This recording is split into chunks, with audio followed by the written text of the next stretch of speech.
Malayalam big boss season 7 ലൈവിൽ ഇപ്പോൾ നടന്നുകൊണ്ടിരിക്കുന്നത് ആദില പറയുകയാണ്, ബിഗ് ബോസ് വീട്ടിൽ പല്ല് തേക്കാത്ത ഒരാളുണ്ടെങ്കിൽ അത് നൂറ മാത്രമാണ്. 3 ദിവസമായി പല്ല് തേച്ചിട്ട് വെറുതെ ബ്രഷ് ഇട്ടിട്ട് ഉരയ്ക്കുന്ന മാത്രമേ കാണുള്ളൂ.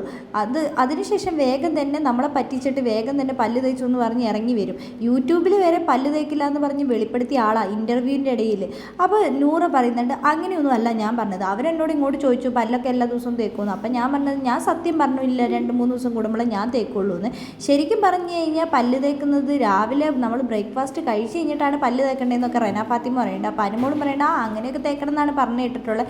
രാത്രി എന്താണെങ്കിലും തേക്കണം, അത് നിർബന്ധമായിട്ട് തേക്കണം എന്ന് അനുമോള് പറയുന്നുണ്ട്. ആദില നൂറിനെ കളിയാക്കിക്കൊണ്ടിരിക്കുമ്പോൾ മിണ്ടാതിരിക്കുക എന്ന് പറഞ്ഞിട്ട് അനുമോള് ആദിലനോട് ദേഷ്യപ്പെടുന്നുണ്ട്. അപ്പം നൂറയും പറയുന്നുണ്ട്, മിണ്ടാണ്ടിരിക്കുക, നീ വെറുതെ ഇല്ലാത്ത കാര്യങ്ങളൊക്കെ ഇവിടെ വന്നിട്ട് ഇങ്ങനത്തെ കാര്യങ്ങളാണോ പറഞ്ഞുകൊണ്ടിരിക്കുന്നതെന്ന് ചോദിക്കുന്നുണ്ട്. അപ്പോൾ നമ്മുടെ ആദില പറയുന്നുണ്ട്, ഈ അനുമോളുടെ കൂടെ കൂടിയിട്ടാണ് ഇവളിപ്പോൾ ഇങ്ങനെയായി പോയത്, നാശമായി പോയി എന്നൊക്കെ ആദില നൂറേനോട് പറയുന്നുണ്ട്.